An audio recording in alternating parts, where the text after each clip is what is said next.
In today's video, I'm going to teach you how to edit a Squarespace website without making your changes visible on the live site. This simple method will let you work with peace of mind, knowing you're not disrupting the user experience on your published site. Let's dive right in. To start, head over to the official Squarespace website and log into your account. Once you're logged in, you'll be taken to your dashboard, which serves as the control center for all your website editing and management needs. On your dashboard, you'll notice a menu on the left-hand side. From this menu, click on the Pages option. This is where you'll be able to see an overview of all the pages your website currently has. It serves as your command center for adding, deleting, or editing pages on your site. Now, you need to decide which page you intend to work on. Browse through the Pages panel until you find the exact page you want to edit. It's crucial to ensure you're working on the correct page to avoid any unnecessary changes.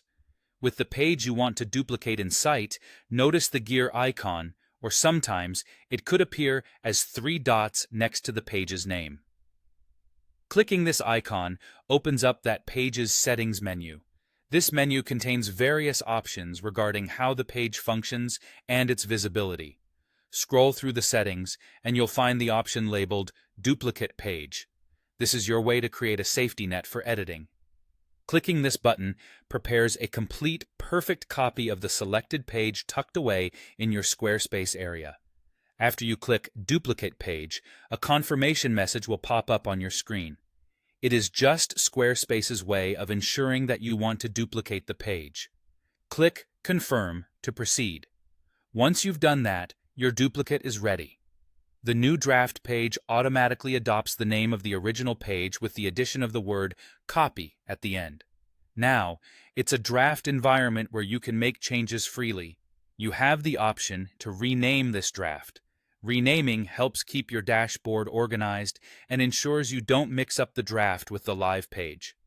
You might want to give it a name indicating the kind of edits you're planning or label it as the version number, depending on your workflow.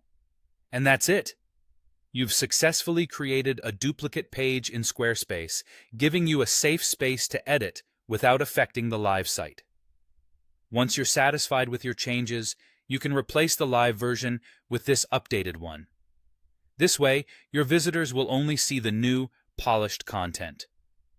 Happy editing, and remember, there's always room for creativity and improvement.